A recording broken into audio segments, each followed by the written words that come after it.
सुरुवात ready.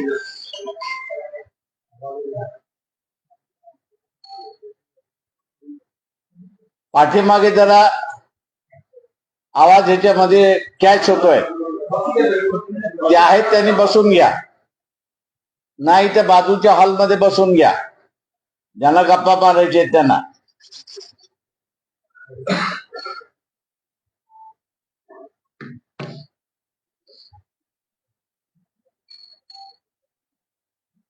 RSS आणि भारतीय जनता पक्ष या दोघांची गेली 40 वर्षाची भूमिका, 14 वर्ष जी आहे त्याची भूमिका जर आपण पाहिली तर आम्ही बिगर मुसलमानांच्या तिकिटावरती मतावरती निवडून येऊ शकतो असा त्यांचा स्टँड राहिलेला आहे. आणि त्याला अनुसरून ख्रिश्चन, मुस्लिम, जैन याच्यापैकी कोणालाही त्यांनी उमेदवारी दिलेली नाही अशी असणारी परिस्थिती आहे. परंतु मागच्या काही महिन्यामध्ये एका काळी RSSचे असणारे स्पोक्सपर्सन राम माधव हे ISI पाकिस्तानच्या इंटेलिजन्स एजन्सी तिथले काही अधिकारी यांना श्रीलंकेमध्ये भेटले आणि भेट झाली. 2-3 दिवस चर्चा झाली. मी असं म्हणेन की भारतीय जनता पक्ष ज्या ज्या वेळेस सत्तेवरती येते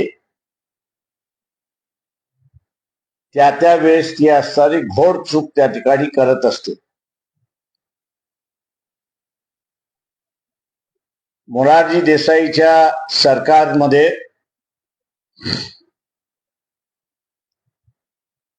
अटल बिहारी वाजपेयी हे फॉरेन मिनिस्टर होते.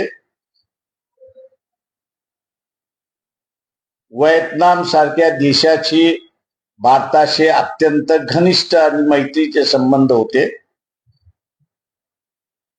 फेब्रुवारी 79 मध्ये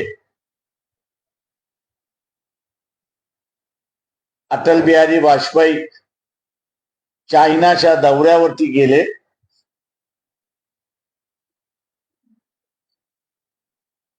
हे तिथे पोचले असतील चायनाच्या भूमीवरती आणि चायनाने व्हिएतनामवरती युद्ध घोषित केलं. माझ्या माहितीप्रमाणे त्यावेळेच्या इंटेलिजन्स डिपार्टमेंटने ही माहिती दिली होती, पण जे काँग्रेस करू शकला नाही ते आम्ही करू. 62च्या युद्धाच्या नंतरच्या कालावधीमध्ये आणि आपण बघत असाल की अर्धवट दौरा टाकून अटल बिहारी वाजपेयी यांना भारतामध्ये परतावं लागलं अशी परिस्थिती आहे. दुसरी महत्वाची चूक जी झाली आणि ती घोर चूक झाली असं मी त्या ठिकाणी म्हणेन. दुर्दैवाने भारतीय नागरिक हा देवळाच्या बाहेर अजून आलेला नाही आणि मस्जिदीच्या बाहेरून अजून आलेला नाही. तो दोन्ही ठिकाणी अडकलेला आहे.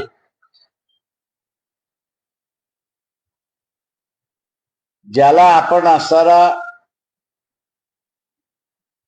आग्र्यामधलं मुशर्रफ आणि अटल बिहारी वाजपेयी यांची भेट घातली, म्हणजे घेतली. जगभरातून पाकिस्तानचे अध्यक्ष होते,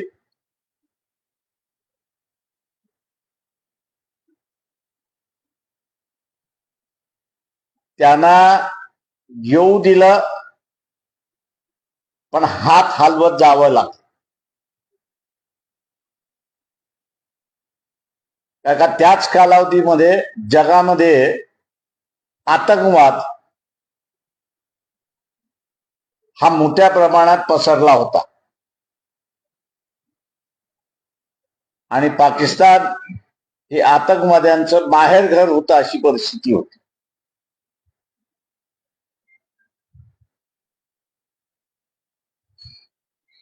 राजकीय परिस्थिती, जग ह्या आतंकवादापासून कंटाळलं होतं, त्रासलेलं होतं आणि काही करून पाकिस्तानला जेरबंदी करायचं हा त्यांचा निर्णय झाला होता. आणि म्हणून पाकिस्तानचं जे कर्ज होतं याला मुदत वाढवायला कुणीच देत नव्हतं. आग्राच्या बैठक झाली नसती तर 30 दिवसामध्ये पाकिस्तान हे एक्सटर्नल बॅलन्स ऑफ पेमेंट, म्हणजे आयात केलेल्या वस्तू आणि येणारा डॉलर उत्पादनाचं साधन, डॉलर जे उत्पादनाचं साधन होतं, याच्यामध्ये मिसमॅच होती.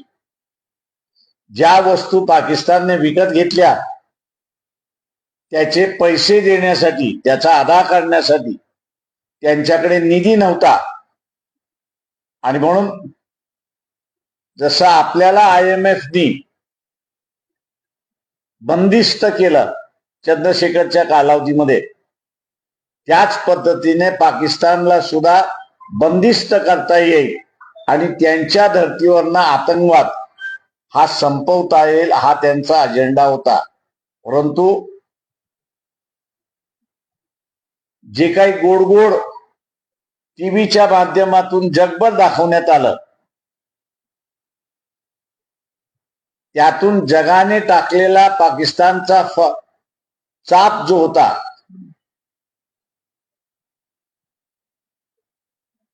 तो ढिला पडला. पाकिस्तानचे जे असणारे नाकेबंदी करण्यात आली होती, त्याच्या असणाऱ्या आर्थिक नाड्या आवळण्यात आल्या होत्या, त्या लूज करण्यात आल्या. आणि नंतर आपण बघतो की कारगिल घडलं आणि इथं असणारा बॉम्बलास्टचा सिलसिला पुन्हा सुरुवात झाला, अशी परिस्थिती आहे.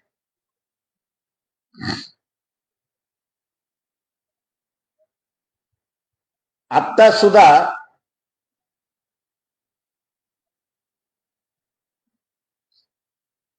पाकिस्तानचा असणारा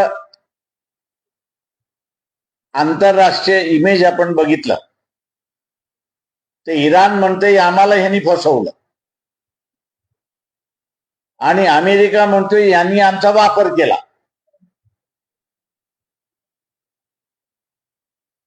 अशा कचाट्यामध्ये पाकिस्तान सापडलेला आहे. त्याच्याच बरोबर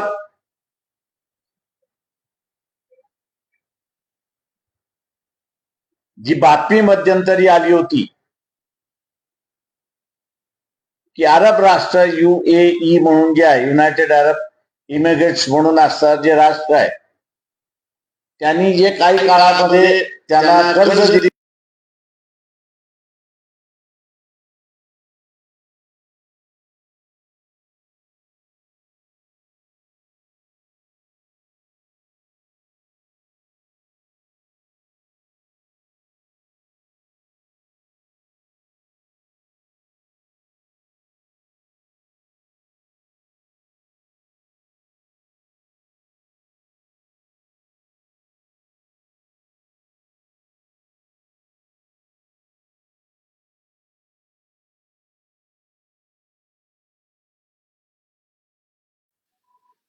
तर चायना बरोबरचे आपले संबंध अजून बदललेले नाहीत.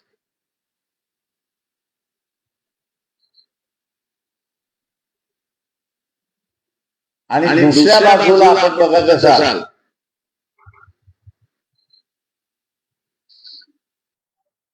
की पाकिस्तानने आम्हाला फसवलंय, यासाठी जी मुस्लिम राष्ट्र आहेत आणि पश्चिम देशातले राष्ट्र आहेत ते पुन्हा पाकिस्तानला कैचीत पकडण्याच्या मार्गामध्ये आहेत.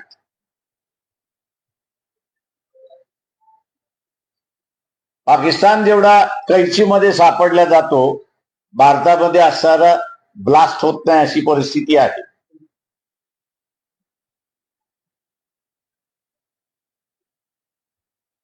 चार मुद्द्यांवरती चर्चा झाली अशी आमच्या पक्षाची माहिती आहे. राम माधव ISIच्या प्रमुखांना भेटले, रिटायर्ड ISIचे होते पतौडी म्हणून त्यांना असताना भेटले, इतर अधिकारी होते त्यांना असताना भेटले. चार मुद्द्यांवरती त्यांची असणारी चर्चा झाली.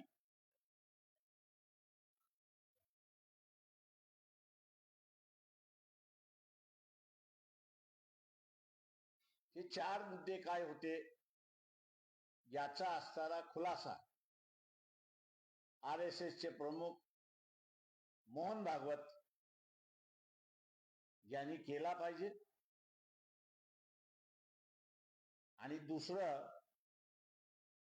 या देशातली मन की बात सांगणारे पंतप्रधान यांनी RSSला आणि राम माधव यांना ISIचे प्रमुख, त्यांचे इंटेलिजन्सचे चीफ, फॉरेन अफेअर्सचे माणसं यांच्या बरोबर बोलणी करण्याचा अधिकार दिला होता का?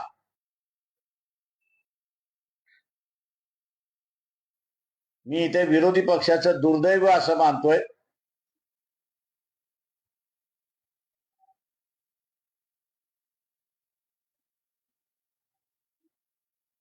की विरोधी पक्षाचे नेते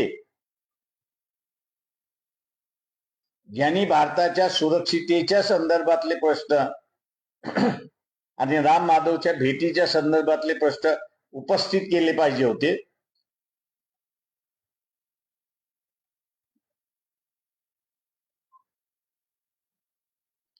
ते उपस्थित न करता वंचित बहुजन आघाडी महाराष्ट्रापुरतं मर्यादित असणाऱ्या पक्षांना आता नॅशनल प्रश्न उचलावे लागतात आहेत अशी परिस्थिती आलेली आहे.